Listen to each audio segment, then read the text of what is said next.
لیٹنے کی بات کریں. اب انسان ہم بستری کب نہیں کرے گا, کہاں نہیں داخل ہوں گا بتا دیا. اب کب ہم بستری نہیں کریں گے, یہ حلال عمل کب نہیں کریں گے, مطلب حلال عمل حلال جگہ پر کب نہیں کریں گا. وہ حلال عمل حرام جگہ پہ تھا جو دبر میں تھا. اب حائضہ عورت سے جماع کرنا حرام ہے. ٹھیک, حائضہ عورت, یہ مسئلہ بہت سے لوگوں کو پتہ نہیں ہوتا ہے, اور لوگ حائضہ عورتوں سے جماع کر لیتے ہیں ہم بستری. یہ بہت سنگین جرم ہے, یاد رکھیں. نبی اکرم صلی اللہ علیہ وسلم کی اس تعلق سے بہرحال قرآن نے خود کہا اور فرمایا, جو ہے سورہ بقرہ سورہ نمبر 2 اس کی آیت نمبر 222 میں اللہ نے فرمایا اور کہا وَيَسْأَلُونَكَ عَنِ الْمَحِيضِ, یہ تم سے سوال کرتے ہیں حیض کے تعلق سے. قُلْ هُوَ أَذًى فَاعْتَزِلُوا النِّسَاءَ فِي الْمَحِيضِ وَلَا تَقْرَبُوهُنَّ حَتَّى يَطْهُرْنَ. اللہ رب العزت فرماتا اور کہتا ہے یہ لوگ آپ سے حیض کے بارے میں سوال کرتے ہیں, کہہ دیجئے کہ گندگی ہے, حیض کے دنوں میں تم عورتوں سے الگ ہو جاؤ, ان کے قریب نہ آؤ یہاں تک کہ وہ پاک ہو جائے. ٹھیک ہے, تو حیض کی حالت میں آپ ہم بستری نہیں کر سکتے جب تک کہ وہ پاک نہ ہو جائے. اب پاکیزگی کیا ہوں گی اس میں علماء کا اختلاف ہے, لیکن اختلاف سے بڑھ کر جو میں بہتر ہے آپ کو کہوں گا وہ یہ ہے کہ آپ جو ہے غسل کر لیں اور اس کے بعد ہم بستری کریں. ایسا حائضہ عورت ہے, حیض ختم ہوا, غسل کر لے, پھر ہم بستری, زیادہ بہتر ہے. حالانکہ علماء کے اس سے فتاوے موجود ہیں کہ اگر وہ اچھے سے شرمگاہ کو دھو لے تو یہ بھی طہارت ہے, وضو کر لے تو بھی طہارت ہے, اور غسل کرے یہ تو بالکل ہی بہرحال یقیناً مکمل طہارت ہے. ٹھیک ہے, لیکن نماز نہیں پڑھ سکتی ہیں جب تک غسل نہ کرے. ہم بستری ایک الگ عمل ہے, نماز ایک الگ چیز ہے, یاد رکھیں.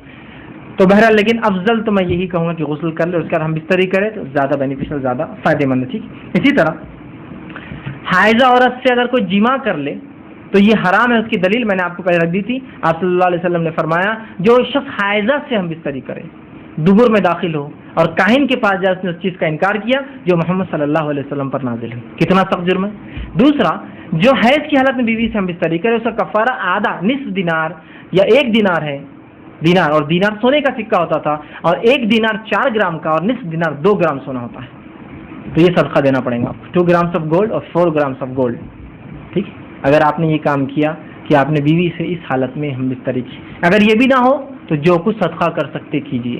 ایک غلط فہمی کیا ہوتی ہے, اس کا ازالہ یہاں کر رہا ہوں, ضروری ہے کہ ایک ترمذی کی روایت, لیکن یہاں دیکھیے روایت صحیح نہیں ہے. وہ یہ ہے کہ اگر ہم حیض کی حالت میں کوئی شخص اگر اپنی بیوی سے ہم بستری کرے تو اولاد ہجڑا پیدا ہوتی ہے, اور ہر ہجڑا شیطان کی اولاد ہے. یہ روایت بالکل صحیح نہیں ہے, لیکن یہ بات میڈیکلی پرووڈ ہے کہ حیض کی حالت میں بھی جو ہے حمل ٹھہر سکتا ہے. یاد رکھیے, بہت ناممکن جیسے, لیکن ہو سکتا ہے, ایسی اب نارملٹیز ہو سکتی ہے کہ ٹھہر جائے. ٹھیک, ناممکن جیسی چیز نہیں, ویسے ہوتا نہیں لیکن ہو سکتا ہے, یاد رکھیے. تو آپ جو روایت ہے کہ ہجرہ, بہرحال یہ روایت صحیح نہیں ہے, لیکن یہ بہت سنگین جرم ہے اور ہم کو اس سے قطعاً اس کے قریب جانے کی کوشش نہیں کرنا چاہیے. جو ہے نسائی کی روایت ہے, عبداللہ بن عباس رضی اللہ عنہ فرماتے ہیں, ایک آدمی کے بارے میں روایت نقل کرتے ہیں کہ جو حیض کی حالت میں بیوی سے ہم بستری جماع کرنے کے تعلق سوال کر رہا تھا, تو آپ نے فرمایا اس کا کفارہ نصف دینار یا 1 دینار ہے, اور 1 دینار سونے کا 4 گرام کا سکہ ہوتا تھا. ٹھیک ٹھیک, اسی طرح اب حائضہ عورت سے پھر کیا کیا جا سکتا ہے, کہاں تک فائدہ اٹھایا جا سکتا ہے. تو آئیے اس کے تعلق سے بات سن لیجیے. نبی اکرم صلی اللہ علیہ وسلم فرماتے ہیں, صحیح مسلم کی روایت ہے, جماع کے علاوہ ان سے سب کچھ کرو. ہم بستری کے علاوہ سب کچھ کر سکتے. دوسری روایت جو بخاری کی آپ نے فرمایا اور کہا رسول اللہ صلی اللہ علیہ وسلم ہم عورتوں کو, مطلب امہات فرما رہی ہے کہ ہم عورتوں کو, مطلب اپنی بیویوں کو رسول اکرم صلی اللہ علیہ وسلم ماہواری کے ایام میں حکم فرماتے تھے کہ وہ اپنا ایزار سختی سے باندھ لے, شرمگاہ کو اچھے سے کپڑے سے چھپا لے, باندھ لے, اور پھر اس کا خاوند اس کے لیے لیٹے, اور کبھی کہتے کہ مباشرت جماع کے علاوہ سب کچھ کرے.